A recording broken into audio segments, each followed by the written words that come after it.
이번 편은 제1편에 이어 제2단계인 아메바 경영은 누가 주도하는가, 체계적으로 아메바 경영의 도입 방식을 설명드리려고 합니다. 아메바 경영을 내 회사에 즉시 도입하고 싶다. 자, 그렇다면 제가 다음과 같은 질문을 드려보겠습니다. 회장님, 투명한 경영을 하셨나요? 여기서 투명한 경영이라고 하면 한국 경영혁신의 대가 서두 7시의 열린 경영을 얘기하고 있습니다. 그렇습니다. 그렇다면 즉시 실행하십시오. 자, 그럼 반대의 경우입니다. 회장님, 투명한 경영을 하셨나요? 글쎄 옳시다. 그렇다면 후계 구도를 정하시고 후계자가 추진하십시오. 매출은 걱정하지 마세요. 이익이 10배 이상 늘어날 테니까요. 창업세대가 아메바 경영을 주도하기 어려운 이유입니다. 창업세대는 창업세대와 신세대 간의 차이가 있습니다. 어쩔 수 없는 고객, 즉 고객, 은행 관계자 또는 정치적인 사람들이죠. 그런 고객과의 결탁 문제입니다. 그리고 그러한 문제로 인해서 투명하기가 어려운 그런 경영 구조를 가지고 있죠. 그러나 후계자 시대는 다릅니다. 정보의 공유, 그리고 투명한 경제 기업 구조, 새로운 가치관, 요즘 많이 나오고 있는 혁신의 연소성들이죠. 바로 이런 것들은 창업세대가 하기 어려운 부분들입니다. 바로 그걸 잘라내는 것이죠. 다만 창업자 회장님들의 창업 정신과 기업 문화는 그대로 이전되어야 합니다. 바로 그것은 기업의 핵심이고 지속가능한 기업의 핵심 전략이기도 합니다. 다음은 성공하는 아메바 기업의 조직은 창업자의 기업 정신을 기반으로 해서 후계자와 젊은 조직들의 만남이어야 합니다. 앞서도 말씀드렸지만 창업세대에서 아메바 경영이 성공하려면 기업 경영이 투명하게 이루어졌다면 성공이 가능합니다. 그러면 그 배경을 설명드리겠습니다. 우선 이나모리 씨의 철학입니다. 아메바 경영을 최초에 만든 이나모리 씨의 철학이죠. 인간은 선하다. 인간은 행복해야 한다. 너무나도 당연한 진리지만 지금 살고 있는 우리들에게는 정신혁명에 가깝습니다. 이나모리 씨는 다이와라고 하는 법명을 받고 65세에 출가합니다. 그리고 그는 이렇게 설파합니다. 인생의 목적은 지위나 명예를 추구하기보다는 마음과 인격을 닦는 것이다. 이나모리 씨는 우리와 친숙합니다. 한국인 우장춘 박사의 따님 아키코상입니다. 그래서 그는 한국에 대한 애착이 상당히 크다고 알려지고 있습니다. 자, 두 번째로는 비용의 개념을 전 임직원의 가슴 속 깊이 앉는 것입니다.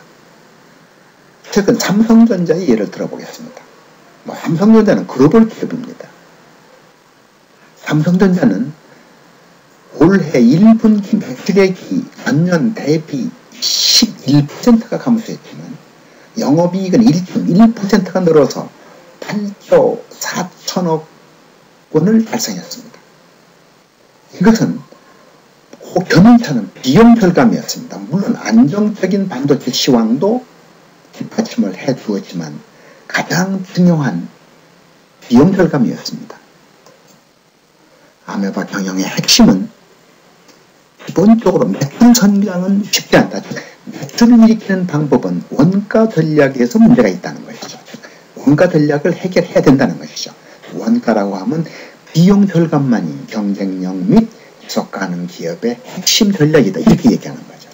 매출에서 비용을 뺀 값, 이것을 총노동시간으로 나누면 시간당 부가가치 율이 나오죠. 이걸 생존계수라고 얘기합니다. 아메바에서는 해산표라고 얘기합니다.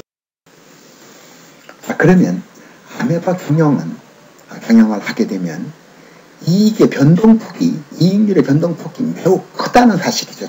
항상 비용 절감을 위해서 노력하고 있다는 증거를 나타내는 나타내는 표시입니다. 그래서 영업이익률이 3에서 18%까지 변동합니다. 무려 6%가 변동하죠. 1997년부터 13년까지, 2003년까지 17, 8년간의 통계를 보면 무려 이익의 변동폭이 600%가 변동합니다. 안정된 경제 규모를 가지고 있는 일본에서 벌어지고 있는 사실입니다.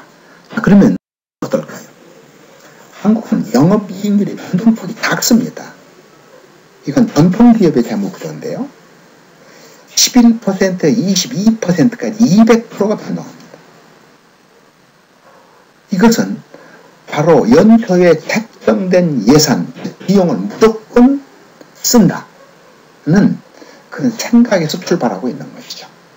소위 공무원의 생각 방식과 조금도 다를 바가 없다는 것입니다.